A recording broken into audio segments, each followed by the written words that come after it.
知道就是才知道，让我想象中的我的看见面，别人用我三圈，心头的另一边，看见我真实的脸，紧握着想念，爷爷的手牵，泡在水里会有潮什么眼？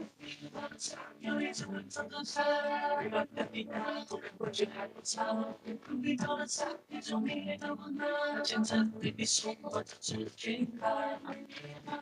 到底做了什么菜？但是又是说话，今天的比赛现在还在玩。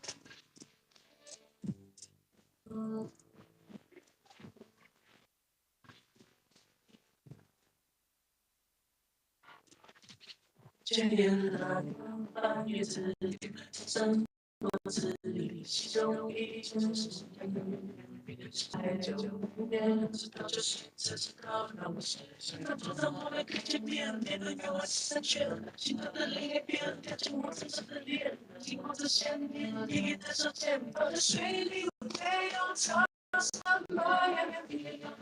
有一天我真的爱，不可回去还早，你过了茶，一种迷离的温暖，现在你送我走进来。有一种温暖的家，我那个白发，他是有着说话，他今天的比赛现在还在玩。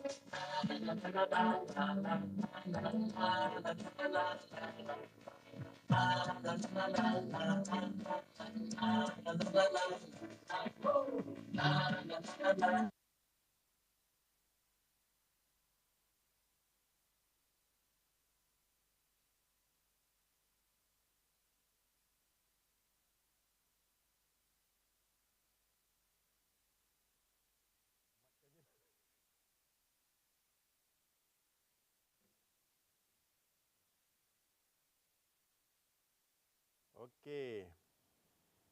Mana? Teknologi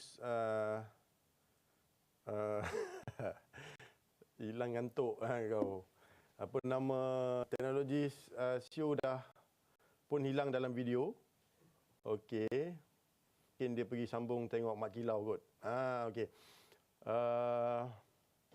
Mana teknologi SEO?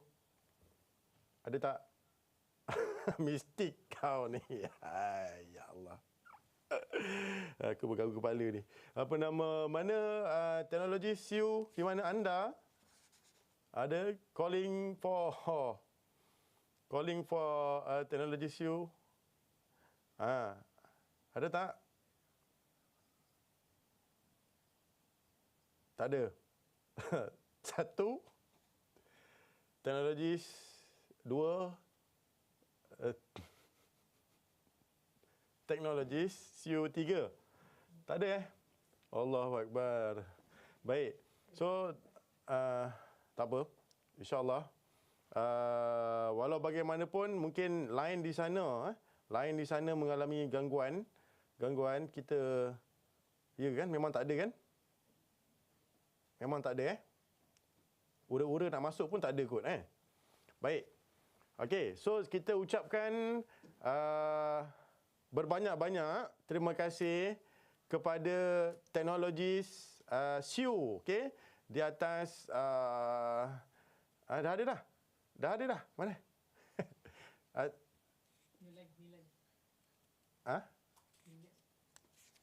Okey, next punya kod ni. Apa nama teknologi Lewis adalah yang next Okey, so tak apalah Tak apa, it's okay. Tak apa, kita ucapkan banyak-banyak terima kasih tuan-tuan. Tuan-tuan, boleh tak kita ramai-ramai tuan-tuan. Dah kebetulan tak ada, teknologi sudah tak ada. Kita ucapkan berbanyak-banyak terima kasih kepada Taib tuan-tuan. Kalau tuan-tuan appreciate dia tuan-tuan. Tuan-tuan appreciate teknologi SEO. Mari kita sama-sama tuan-tuan. Terima kasih ucapkan kepada teknologi SEO di atas perkongsian ilmu tadi yang sangat hebat. Alhamdulillah. Oh, ramai yang ucapkan terima kasih. Syukur Baik. Thank you sir, thank you. Okay, good. Okay, alhamdulillah. Kita mudah-mudahan apa ilmu yang kita terima daripada teknologi SEO dapat kita manfaatkan bersama-sama insya-Allah. Baik. tanpa kita berlengah lagi, tanpa kita lambat lagi tuan-tuan, sebab masa pun dah amat mencemburi kita, betul? Kita tinggal lagi satu saja paper sebelum tuan-tuan nak habis. Saya pun boleh balik, tuan-tuan pun boleh balik, ataupun tuan-tuan ada dekat rumah. Tadi saya dengar ada kat tapak bina construction, macam-macam korang ni kan. Okey, terus tak apa. So saya kenalkan dulu tuan-tuan. Saya kenalkan dulu penceramah kita yang seterusnya adalah teknologis Louis Tai Chi Siong ataupun teknologis Louis, baik, yang kini berada di Kuala Lumpur rasanya. Beliau merupakan civil engineer yang mana berpengalaman lebih daripada 25 tahun dalam bidang civil ni, sangat-sangat experience. Beliau juga adalah sebagai seorang resident engineer. Wow, okey, wow. Okey, kemudian design engineer ada 5 page. Kali ni paling banyak. 5 page dia punya beliau punya resume. So sangat hebat sehingga mana saya pun nak scroll down ni. Education training sangat banyak. Beliau juga leadership in academia, banyak buat paper, okey, banyak paper, fellow of membership awarded by Institution of Civil Engineer, okey, professional technologies, okey, PTech daripada MBOD. Wow, sangat-sangat hebat ni tuan-tuan. So kalau tuan-tuan nak berkongsi ilmu daripada teknologis Louis, bolehlah bertanya-tanya dengan dia, beliau soalan-soalan yang sangat-sangat teknikal. Baik, tanpa melengah masa lagi, saya dengan ini menjemput teknologis Louis Tai bagi meneruskan sesi perkongsian kita yang bertajuk Self-Performing Perimeter Safety Protection Technology for Construction Works at aku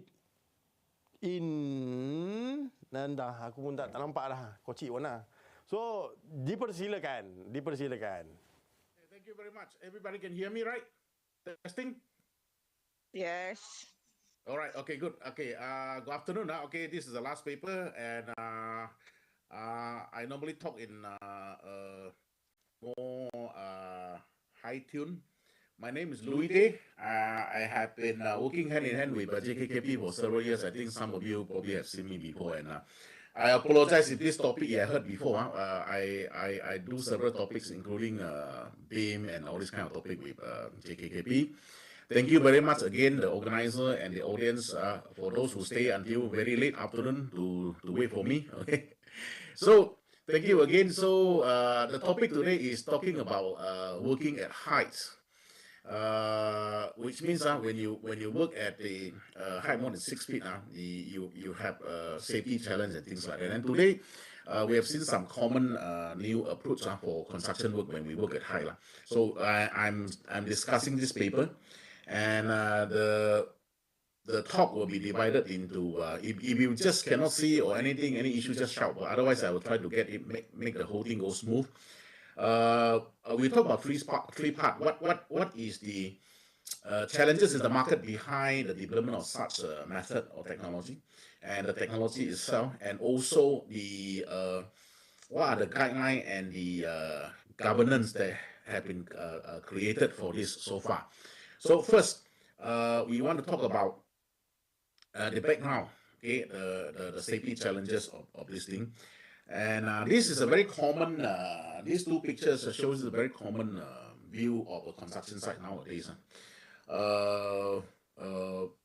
We try to use a scaffold with some netting to create some protection when we work at height.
Okay, if you look, okay, I hope video play. Anyway, when the slide is distributed, in the event the video doesn't play, the link to this video in YouTube is actually provided. So you can actually click your PDF version of the slides to see the video. And you'll see this give you the introduction of what the equipment look like. Is the blue color equipment where you create an enclosure, a solid metal enclosure, where people work in it, and it actually self-climb. And if you notice from the video, the work below that structure construction, they actually do the finishes already. That finishes was also done using the same equipment. So you do the structure and the finishes at the same time inside this zone of protected working environment. So this is the again, okay, this is a quick look at it. Same thing here. If you look at the pictures, okay, here the slide actually give a simple definition of what a professional SCP or a real SCP is supposed to be. It is actually supposed to be a rigid metal screen system.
Building, and no matter what fall from your hand, it will not fall down.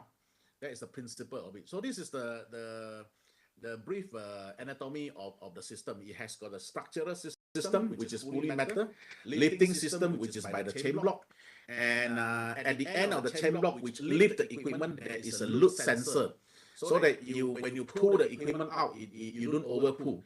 When it's overstressed, it will cut off by itself. Now we are not worried about the normally when you do this kind of equipment, you are not too worried about this equipment coming down. You're more worried about this equipment being lift up, because when you lift up, you apply all the electrical power and mechanical power to lift it up. So for example, if you forgot to take something away, the lifting, something sangkut in between, at the platform and your RC, say you put something you forgot to take away, so that thing sangkut, but your equipment will be continue pulling until it tear the equipment apart or damage your structure in the upward direction. So that's why you are more worried. So because of that, we need to put in some safety device which automatically sense that when you overstress the pulling power, you will actually cut off and then stop the operation. So these are some of the mechanical parts of it. This is out at the wall bracket. We have a V-shaped gravity lock. This one is to prevent, say suddenly the chain that is lifting the unit is putus, okay, and then it will fall, kan?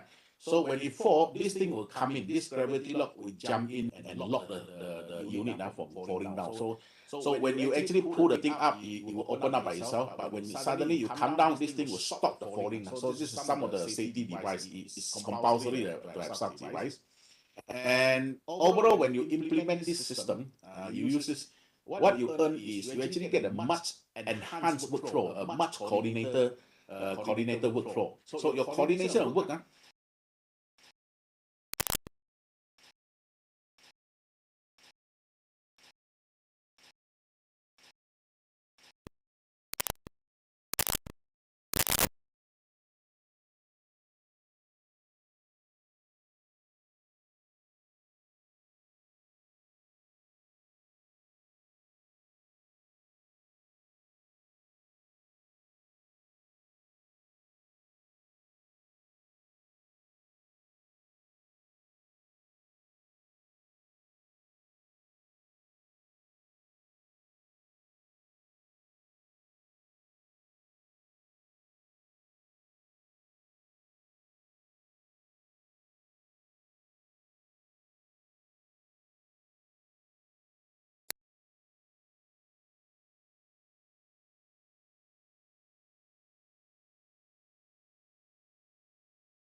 require intensive.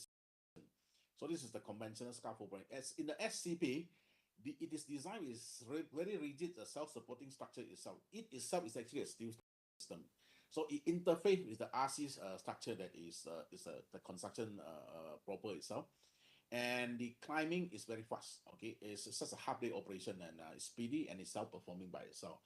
And of course, the SCP, because it's fully metal system, it doesn't the risk exposure in terms of fire is much lower than those nylon material as compared to the scaffold. Some of the scaffold system they even use timber as platform, so those are actually a fire hazard.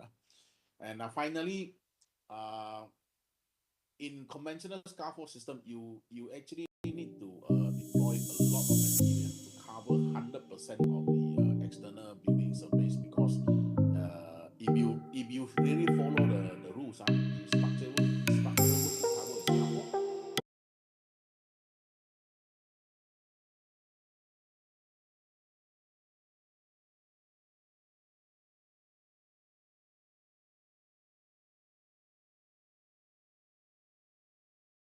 Percent of the external building surface on it.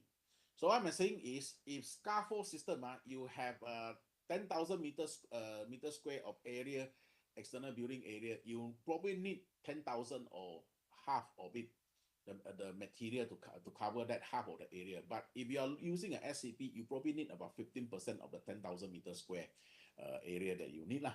You know, so that means lesser material to mobilize, lesser logistic, lesser site management and storage effort lah. So this is the next video. It's a simple video about the comparison.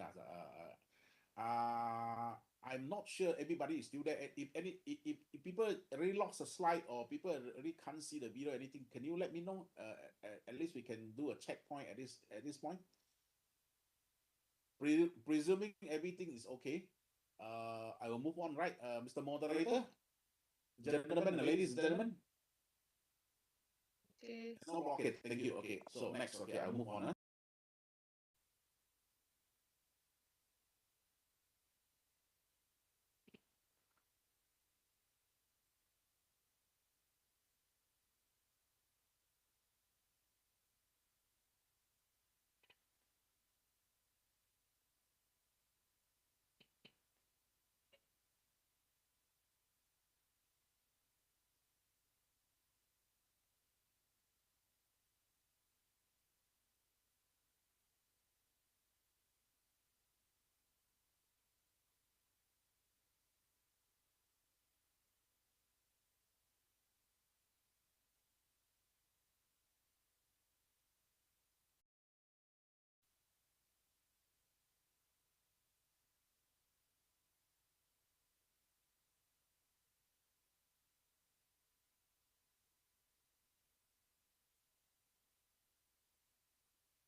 Okay, so that practically puts everything together, and few more slides to go.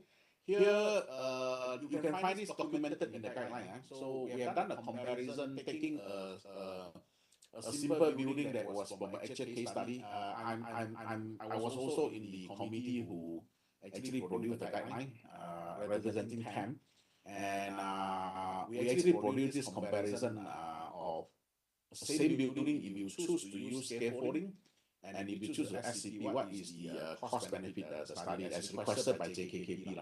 So if you look at the scaffold versus SCP, you got to look at two directions. Number one is labor. How much man-day you will involve to erect all the scaffolding. So SF is a scaffolding. Every floor you go up there, you involve the same erection, same dismantling, same erection, same dismantling. But you look at the SCP, the beginning to put everything up require a lot of people, but subsequently the climbing is actually self-performing, very little people. So actually, labor-wise, man-hour-wise, it's actually much beneficial if you in terms of labor productivity. Secondly, it depends on the height and the enclosure quantity you want to do. So if that building that we study is only 20 story, perhaps material, the weight of the material to mobilize for SCP and scaffold is the same. But however, because the SCP is much heavier overall as a but scaffold come in a very light modules, okay? But if you do higher building numbers of floor, if the building go higher from 20 story towards 50 story, it is the same amount of SCP you mobilize. The same unit will serve the whole work. But the higher the floor you go, you need to continue mobilize more scaffolding. Of course, you may say that okay, if I have a 30 story, 50 story building, I probably will divide to 2 tier. So I may do it at 30 story, you know, and then I repeat again, you know, the kind of thing. Fair enough, you still will mobilize quite a lot of things. So generally in the market, most of the project now you see nowadays, if they have a very consistent profile going up, it means the building naik tegak tak ada bengkang-bengkok this way. And if it's more than 30 story, you will see that it will be much feasible to do using this SCP method. And these are some of the available SCP, some of the projects that has been done in the market. A few players available in the market. Of course, Plytech is one of them. Yeah. And lastly, let me introduce. I think timelines we are still looking. Okay. The last part of today's presentation is actually to introduce the guidelines for the safe use of cell climbing parameter protected screen with working platform. So that was produced last year actually, but it was launched during the Master Builder Safety Conference in JB. I think in probably in April or May. I forgot. I was there. I just forgot the date. So this was the book. Okay, this is the earlier version. The final name of this equipment was called SCPPS. So it was actually now become an official guidelines. Dia bukan regulation, but it is a guidelines. So what is a guidelines? The guidelines practically you can see it as a proof. In a way, it's actually a proof code of practice. So if you don't follow the guideline, will you be charged? No. Okay. But if something happened and it caused damage or caused some injury, and then when the court investigate you, okay, the designer or people who do the work, did you put in due diligence? And what is due diligence? If there is already a approved code of practice or a guideline in the market, do you follow or not? And if there is a guideline in the market and there is actually a standard in the market you don't follow, same thing, standard may not be necessary regulation, then you will be charged under the law of tort for negligence, for not exercising due care and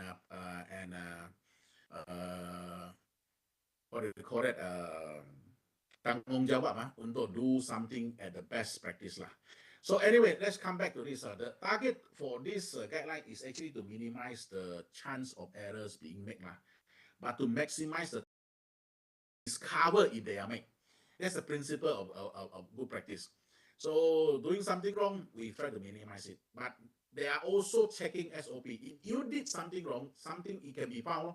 You know, so this is the philosophy. And it's based on 5 principles. Number 1, we apply safety and health risk management approach.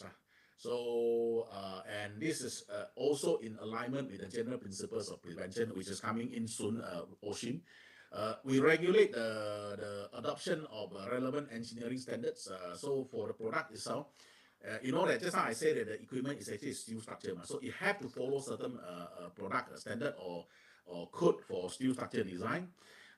It actually engage under this guideline, it require engagement of competent personnel and skills to do the design as well as to erect training.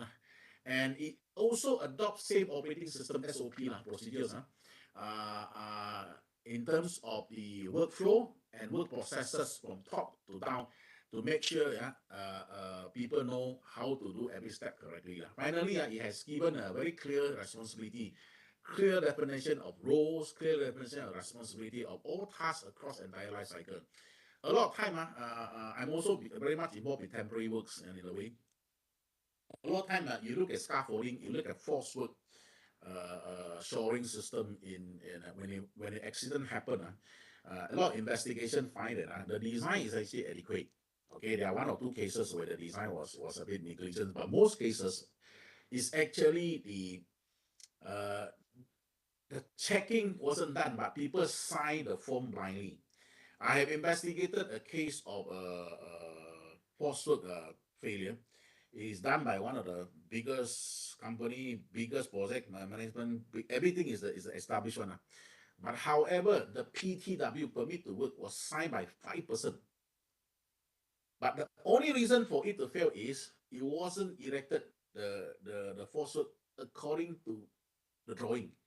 So nobody checked a drawing, but everybody signed a PTW. So this is clearly do not know what is the role and responsibility. I mean, the more people you ask to sign a single PTW, the more people are confused with the roles and responsibility. You know what I mean? So here, with a proper guideline, you need to define all these things, like who should take care of what, things like that. So this is, I think this will help improve the implementation of temporary works. This is SAP is also a temporary works. So if you look at the here, well, I have also mentioned about the year 2020, the chief inspector and pengarah JKKP has issued Ketua Pemeriksa JKKP has issued a perintah khas. This one come with heavy fine and jail term. That it says that all the temporary works should be on site, should be supervised by orang yang competent. And inside this document, it says orang yang tetapkan. So in English, it's designated person. And in the context of the BS 5975, it's actually temporary works coordinator. So it's actually in line. So any temporary works, you must have a orang yang ditetapkan, and which is a temporary works coordinator on site. And you will expect the when the CIS 22, 23 and all this document are further amended in alignment to OSHIM. I think this morning we have covered the OSHA amendment March this year. The spirit is go for shared responsibility and principle of prevention. In the context of construction industry, is actually OSHIM. So under OSHIM, there's this principal contractor, principal designer. And sooner or later, you will see that in the market that in the rules that you need to have a principal contractor, temporary works coordinator. Now, individual package contractor, you can have it, but every project must have a principal contractor. The main com must have a PC, principal contractor, temporary works coordinator. That will be the trend eventually. So there will be a lot of training for TWC coming up and things like that. And you stay tuned with TAM. TAM is also, because we are Technological Association in a way, we are working with Master Builder, we are working with JKKP, we're working with CLEB to help to organize this kind of training. It happened that I'm in particularly in this particular area of specialization. So what is, okay, let's come back to this guideline. What happened to this guideline? Okay, this guideline actually says that, okay, there are two levels of control. First, product development. Setiap SCP itu, before you can talk about implement into your project, the SCP itu must be submitted, the design must be submitted to JKKP for review and confirmation. Whatever model they are using, capacity, manufacturer details must be other. This same thing, okay? If you are installing a tower crane, the tower crane must be approved to be used first as a product. Then only you talk about, now I want to use it in the project. So into the project, you have different height, you need to tie back to the main structure. That one require design. So then project implementation, okay, first step is to design it and submit to JKKP, okay? And when you submit for your SCP to JKKP, you need to go along with your Form 103 and all this kind of thing, you know. The product certificate, the site location, and it has to be signed by PETW, Temporary Works Project Professional Engineer, sorry. And JKKP even require the main contractor to write an undertaking letter. And it also needs to have a appointment of local competent person, okay? This will be a JPK level 4 or JKKP certified as submitting technical manager. So this is the first time this technical submitting manager is equal to the person who designed this product for the project. If you have a bangunan, you have a perimeter. Now I want to design this product to cover this bangunan. This has to be done by the submitting technical manager. Okay. But the structural capacity has to be checked by PE. That's different thing. Okay. But to design this product, how many module, where you put the lifting or this thing, the electrical or this thing, it requires a submitting technical manager. This submitting technical manager can be a PE, but it can also be a TS. Okay. This is the first time. Because it may not necessarily, it's actually involving equipment, involving testing and commissioning. So this is another flexibility it was built into this guideline. So the second step is of course after you install it, you do a site induction, you get ready workers and you train them on the job. Okay, so and then finally you start install. You need to do the site induction before you install. Okay, and you also need to have the JKKP project file reference number before you can install. So after installation, you need to do load test, and then after load test, they will issue PMA license to all the PMA certificates to all the chain block. The lifting device will be either hydraulic tank or chain block, mechanical chain block. So that will be issued a PMA license, and then you can start doing a 10-point installation check, everything okay, then you can start lifting, climbing operation, and finally you have a 6 points post climbing check, and then you can enter and start using it. It's just like green tag. So this is the typical submission. For example, on the left hand side, you have the design of the equipment itself. Okay, so for example, we submit this equipment. This equipment is approved to be used in the market. The PE has checked that this equipment is okay. Then the next one is after that. Okay, after you install on site and blah blah blah all these things, then you are ready to go. Okay, so then the JKKP will come and inspect, and then they do a lifting test. After that, they are happy. Then they will give you a PMA, that kind of thing. So inside the guideline, there are many things. Okay, it's not a very lengthy one. It's easy to read. You can read, get a copy. I think you can download a copy of it. There are also these certain guideline best practices. One of it is we talk about if you want to cover, say for certain reason, I say I don't have enough resource to cover everything. Then you can cover partial, but then the rest of it you can actually do scaffold, so you still have a proper enclosure. You cannot arrange the equipment like this. Okay, you take away sini sikit, sana sikit. This is actually more dangerous than not having it. So this is not encouraged. And there's a rule saying that any discontinuing gap shouldn't be larger than 300 mm, because 300 mm people can easily fall. Okay. And partial enclosure should be avoided, but it's still not totally banned, And also the second thing is you generally will divide the whole enclosure into several zones when you climb. So of course, when your work completed in this zone, you climb first, and then the other zone is waiting.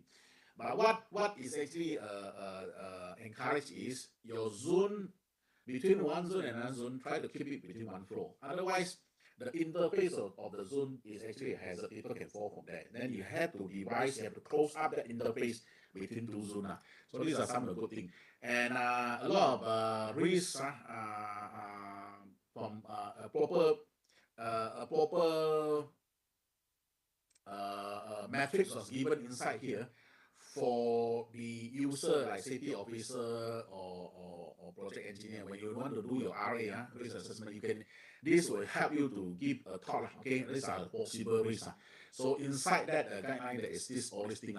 So finally, I will end my talk here. Okay, and we have been working with JKKP, Technological Association Malaysia. We have been working with JKKP. We have been promoting safety all these years.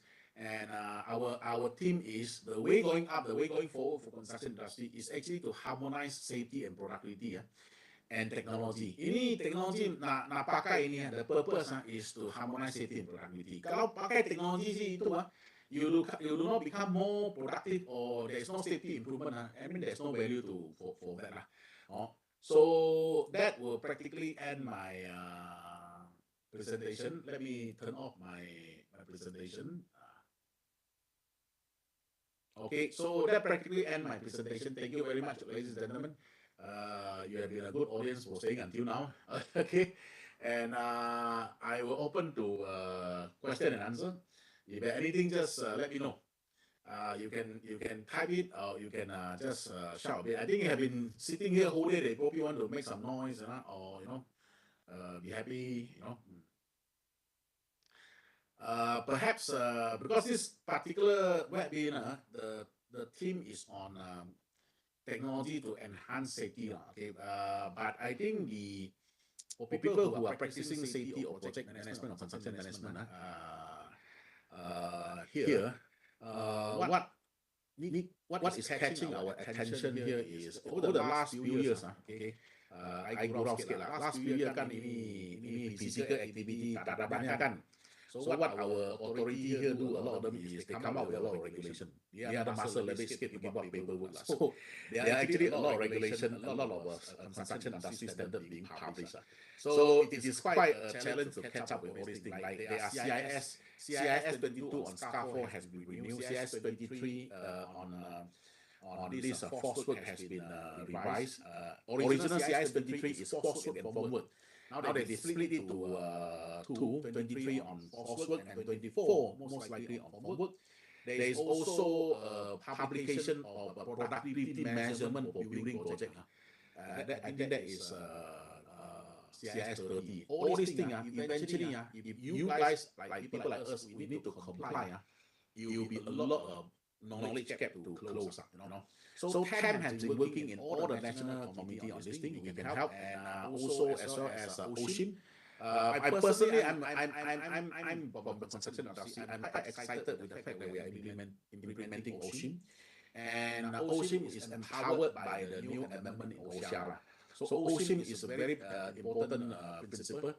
Kalau you are a contractor, you have been always being suffering to need to get a job because to become the cheapest to get a job. Okay, OSHIM is the opportunity for you to have a different value. Okay, and it practically says that whoever created the risk has the responsibility to help mitigate and manage the risk through the principle of prevention. So now you're saying that, okay, if you are a developer, okay, or you are a principal designer, you cannot just say that I want to give to the cheapest without looking at all the risks. You have to make sure that you have documented the risk, you have proved that you have tried to manage the risk with the principle of prevention. Okay, so kalau something happened at the occupation phase later, it can trace back all the way to you. So OSHIM is actually CDM in UK version, construction design management, and things like that. Okay, and in Singapore it's called DFS and things like that. So we actually intend also work a lot in this because we believe you want to promote innovation, you want to promote technology adoption, you must have a proper legal framework to encourage the person who pay the money to be willing to invest. Kalau developer itu tak ada tanggungjawab get the thing better, do the thing better, okay, or safer, whatever regulation is going to be very passive. Now you have a law saying that, okay, I will hold you responsible, okay, because you created the risk. That they are whole responsible to give you enough resource, pay you enough in the prelim to make sure you address the risk. So this is a good thing for us. Let's look positive and hope that it's coming. It's going to help change and transform the industry. Okay, so let me check if there's no question. I think we can release everybody. Okay, there are a few questions. Okay, I ini cepat sangat ini. May you be, can you enlighten us in BIM for OSHIM? Okay, this is from TS Poo. Okay, OSHIM is about document your risk before you construct, analyze it. So OSHIM is about create a structured way of communicating your record or risk, so that orang yang design during design stage, what he think is the risk can be reached by orang who is going to operate that premise many years later. So that linkage of information is always a challenge. a lot of people who operate the building, you probably don't have even SQ drawing. How to even talk about the risk form, residual risk that bring down from the construction phase. So BIM is actually building information modeling, or some of you may understand, but BIM is actually also building information management. You actually create a single point, single source kind of information linkage throughout the entire build asset life cycle. So with the help of BIM, and also with the BIM standard ISO 19650 Part 6, you need to maintain the safety and health file throughout the life cycle of the build asset. Bukan saja project. After project finish, it is the responsibility of the contractor and the developer to pass down the safety and health file down to the operator to make sure it's always maintained. And it will eventually become the responsibility of all the premise owner that you must have this safety and health file. One day JKKP come and inspect you. The first thing, I don't know how many years will come now. Maybe 10 years, maybe 20 years. But even 20 years doesn't come. 30 years later, one day JKKP for such a thing that when they visit a site or visit a premise, if you cannot produce your safety and health file, you those be fined. Gentlemen and ladies, look at this. What's the point to look at every detail that of your work, whether it's done correctly? But if you don't even document your risk, so the safety and health file actually document your risk. It's a way of manage. It means if you have that file, you have management system. Without management system, whatever you don't tell me, you can do it perfectly. You don't even have a simple management and information system. So BIM actually is very critical in that sense. Of course, I think the previous presenter also talked about how to use BIM to visualize your risk, to help even to do some smart or AI implementation to analyze risks from the building. These are all possible. The question here is, does the lifting device subject to the inspection by DOS, and does the lifting device subject to statutory inspection? It is a DOS best practice at the moment. It's actually a guideline. DOS actually, every time the DOS will inspect it before you are allowed to use. Okay, so I wouldn't say it is a statutory inspection. It's more like a DOS control. But bear in mind, not everybody in the market actually try to do this. But now with the guideline being issued, I hope it become more the player in the market for SCP. There are not many players in the market for SCP. I hope everybody will comply. At least get DOS, register their project with DOS, let DOS know there's a JKKP know that there's a project ongoing and come and inspect. Because I'm also from Plytech, I can assure you every single project from Plytech we actually go to JKKP. Can the SCP be installed with building to building with features, beam, protruding from each levels, gaps, and no problem, okay? As long as any protruding beam dekat tingkat 10, 11, 12 is the same position, then you have lesser problem. But if you have a dancing one, today this beam protruded out at grid line A, besok grid line B, next level, grid line C, next level. We have done that before, but it's a bit challenging. That we have having some internal hazard. You have to do extra to protect. Yes, it can be done as long as the best building to do this is, if building itu dia naik atas, dia boleh bulat punya building, dia boleh apa shape yang building tak apa, tapi dia naik atas, dia continue kan. But have you seen some building dia naik atas, dia macam banana, pisang punya shape itu ada challenge sikit. Still doable lah. There are certain different kind of design in the market, but it's doable lah. Okay. So normally I saw Plytech only apply to straightforward building. Can it be applied to high-rise design? Yes, it can be done, but it will take more effort. Okay, and normally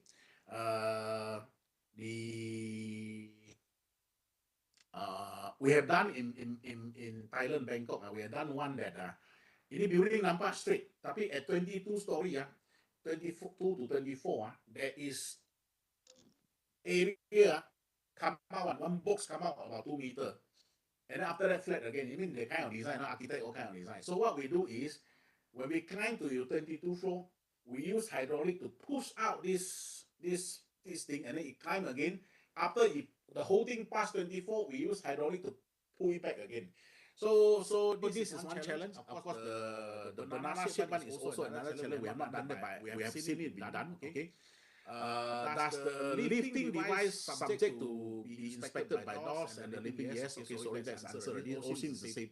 is safety at design stage. Yes, OSIM is the principle of is applying the principle of prevention. Okay, so OSIM in principle is kalau you guys, I think a lot of you are in the safety specialist in preventing safety yang old schoolnya kita tahu 5 principle. First principle elimination, second principle substitution, third principle engineering control, then administration control, and PPE, pakai itu PPE.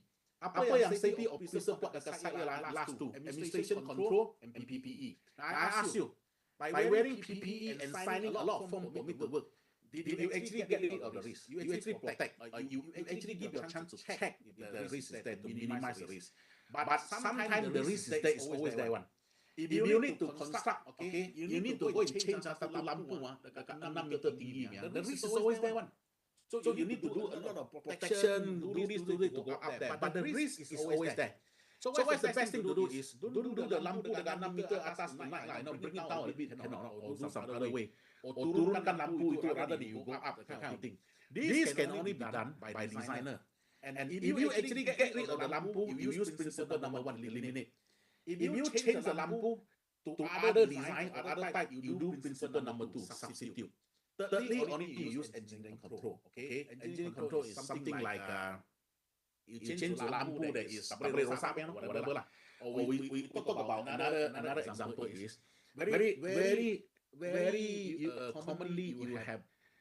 We don't talk about maintenance, we talk about operation. Sometimes we design in a factory. Ada satu bilik control in sana factory buat kerja, forklift jalan sini sana. So you have a pintu. You swing out the pintu, swing out because of fire. It may actually swing out. But it swing outside, somebody will walk by there can bang into it. So if you pakai principle of prevention, elimination during design, then itu dangerous lain hari yang operation yang jam akan bang into forklift. So we take away the swing door there. That is principle number 1, elimination, right? Okay, but kalau tak boleh itu orang you take away the door there, dia orang kena masuk sana direct. So okay, then tak boleh, kita pakai principle kedua lah, substitution. Make the swing door become a sliding door. Boleh tak? Boleh, okay kan? Okay, so it's substitution. So you actually improve it in the design stage sebelum you buat itu pintu dengan bilik itu. Then if you still cannot, okay, then we use the engineering control. We buat satu traffic light dekat sana, ada buat satu sensor. If somebody nearby, the door is locked, can never open, that kind of thing. So that is engineering control. So these are the things you can do. These 3 principles, the preferred principle, can be used during design. Kalau you langsung tak ada buat ini, what can the safety officer or the contractor do? The risk is already there. And I construct accordingly. Nanti operator masuk itu risk memang dekat sana. So for them is to take away the door and change the door is a lot of cost, you know. So this is what the principle of OSIM is trying to do, you know. Use that. So it's actually very much different from what the safety officer do. But because of OSIM, contractors can contribute during the design stage. So if you guys are from the contractor, this is a good news, okay? In UK, how they do this OSIM or CDM in UK is they pay you a certain fee. You go and join the construction, join the design team before the construction, before tender, and you give your thought how to construct and all this. You do it together. So you are recognized as a professional. What? Professional who knows constructability and maintainability. So you go and join the analysis of OSIM or CDM at that stage. So then it elevate the contribution of contractors. So everything is thought of properly, baru dia pergi tender lah. Okay, so does CP for SCP are full-time outside to troubleshoot any technicals?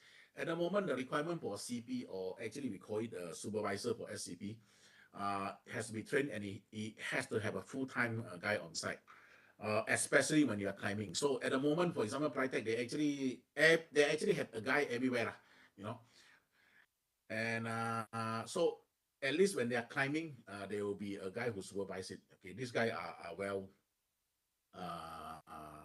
trained, you know, experienced. Okay, so I think we're done. Okay, sorry, MC. Okay, 5 minutes left. Okay, very nice. Okay, I think we have addressed everything. And if you're interested, we can organize some other topic next time. I have done some real life OSIM. I can share with you some real OSIM example, how to eliminate some risk during the design stage. I'm an OSHIM competent designer and also DFS professional trained in Singapore as well. So the main reason is to actually put all these things together. Like I say, what's the purpose? Why I specialize in equipment that promote productivity? Why I specialize in BIM, building information, which promote digitalization, and yet I look so much into safety? Because at the end of the day, everything has to be cooked together, integrated to harmonize safety and productivity and technology. It has to come together, you know. Okay, thank you very much, gentlemen. Thank you for your patience and your support. Thank you very much. Goodbye. Moderator, do I need to stay back for anything? Terima kasih banyak. Okey, terima kasih banyak untuk teknologis Luis di atas sesi perkongsian tadi. Baik tuan-tuan, alhamdulillah kita pun dah ke penghujung rancangan. Dah nak habis dah ni. 1 minit lagi, 1 minit je, sabar dulu tuan-tuan. Saya nak tanya dulu tuan-tuan, berapa ramai di kalangan tuan-tuan dapat ilmu baru hari ini? Komen dekat situ saya. Saya nak tengok tuan-tuan, berapa ramai di kalangan tuan-tuan dapat ilmu baru? Komen saya. Okey, oh ramai. Okey, saya. Okey, alhamdulillah. Nazrul dapat, Lydia, saya. Rahmat, saya. Okey, Aiman, saya. Apa hal A pula? Saya. Saya ni mana bayar? Saya. Christopher, saya. Okey, good. Saya. Okey. Sayang pula kau dah kenapa? Okey, saya. Baik. Okey. Alhamdulillah, so hari ini segi sesi perkongsian kepada semua. Mudah-mudahan segala ilmu daripada pagi tadi sampailah petang ni, mudah-mudahan segala ilmu yang dapat pada hari ini kita gunakan dan kita dapat manfaat dalam aktiviti seharian kita semasa kita sedang bertugas. Maka dengan itu jangan lupa borang kehadiran dah tamat dah rasanya. Kemudian borang penilaian sampai pukul 6. Sila isikan sebab nanti kita nak keluarkan e-sijil, kata Puan Azura. Baik, dan kemudian saya mewakili semua tenaga produksi. Oh, dahsyat ni. Mohon maaf sekiranya ada kesilapan teknikal daripada kami, wifi lambat, macam-macam komplain korang ni. Okey, so kami mohon maaf sekiranya berlaku ketidakselesaan dan sebagainya. Saya akhiri. Dan saya juga minta maaf tuan-tuan daripada hujung rambut saya sampai hujung kaki. Bahasa saya macam ni tuan-tuan, terkasar-kasar sikit kadang-kadang. So saya sudahi dengan wabillahi taufiq wal hidayah. Assalamualaikum warahmatullahi taala wabarakatuh dan salam sejahtera.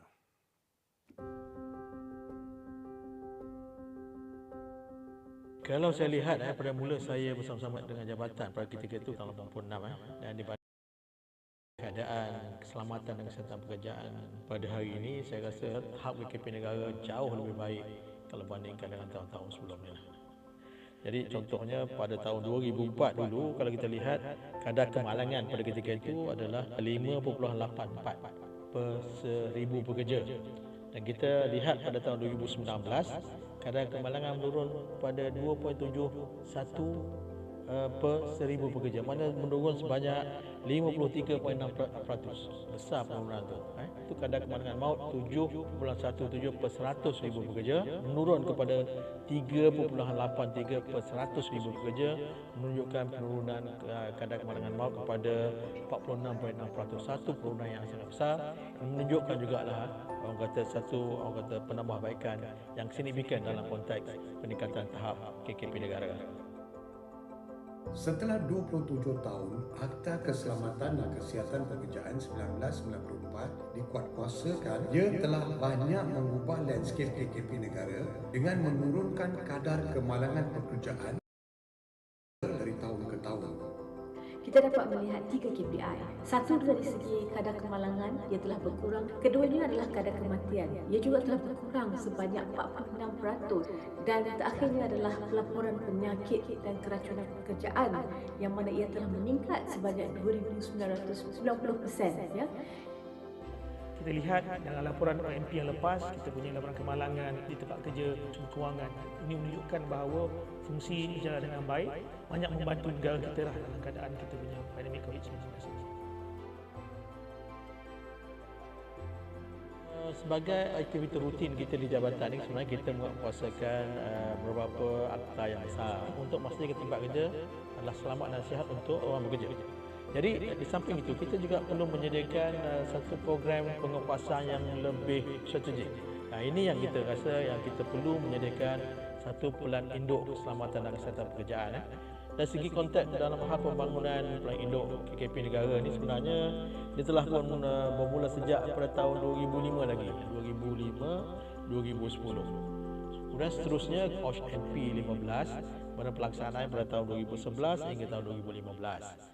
Kemudian pelan induk seterusnya OSH MP 2020 pelaksanaannya bermula pada 2016 sehinggalah 2020. Kita telah pun menyediakan dokumen yang terkini, juga merupakan satu lagi pelan induk KKP negara yang kita panggil pelan induk KKP 2025 ataupun ringkasnya OSH MP 25 yang tahun permulaan pelaksanaannya bermula pada tahun 2021 hinggalah insya-Allah ke tahun 2025. MAF sentiasa memberikan pandangan dan idea-idea untuk memastikan plan-plan yang dirancang di bawah OSH MP 25 dilaksanakan. Banyak peluang bagi pengamal OSH untuk menghasilkan kesan yang lebih besar dan memaparkan nilai sebenar OSH kepada pertumbuhan dan produktiviti ekonomi kita. Kita OSH MP yang baru ni dapat kata menguasakan kita punya akta OSH kita supaya majikan-majikan kena comply. Jadi untuk menyokong kita inline bersama dalam kita punya OSH MP tersebut.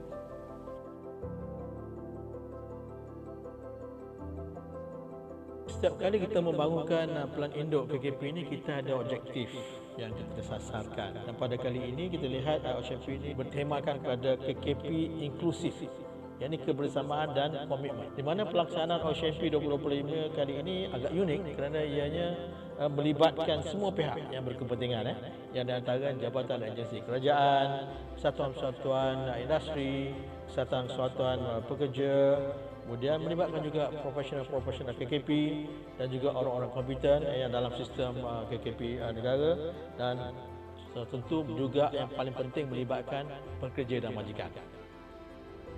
Dalam keadaan untuk menjayakan kitanya peranan kita perlukan, sebab majikan perlu menyediakan fasilitis tempat kerja kondusif yang baik untuk pekerja, dan bagi pekerja pula perlulah mematuhi prosedur atau peraturan yang disediakan oleh majikan. Jadi maka itu dua ni kena blend lah. Majikan dan pekerja kena bersama-sama untuk menjayakan orang kata kesihatan pekerjaan di tempat kerja itu. OSH MP 2025 seharusnya dapat menyatukan semua orang yang terlibat dalam OSH di Malaysia untuk melindungi nyawa pekerja kita, tidak kira apapun kewarganegaraan mereka. MAF mempunyai lebih dari 6,250 syarikat dan 28 persatuan sebagai ahli. Pihak MyForce yang mempunyai kekuatan ahli seramai 4,500 orang yang merangkumi 17 persatuan.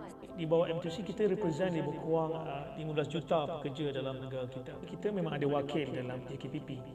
Sentiasa berganding bahu dengan JKKP dan agensi-agensi kerajaan yang lain untuk melaksanakan OSH MP 2020. Bagi pihak M2C, kita nak ucapkan tahniahlah pada DOSH kerana telah memain peranan yang cukup baik, dan DOSH juga banyak bagi kesedaran kepada bukan saja pada majikan, kepada pekerja-pekerja dalam negara kita. Saya berharap ahli-ahli MAF dan majikan-majikan sektor swasta dapat mematuhi kesemua peruntukan Akta 514 agar OSH MP 25 yang dilaksanakan dapat mencapai hasrat, juga diharap dapat meningkatkan produktiviti dan daya saing negara.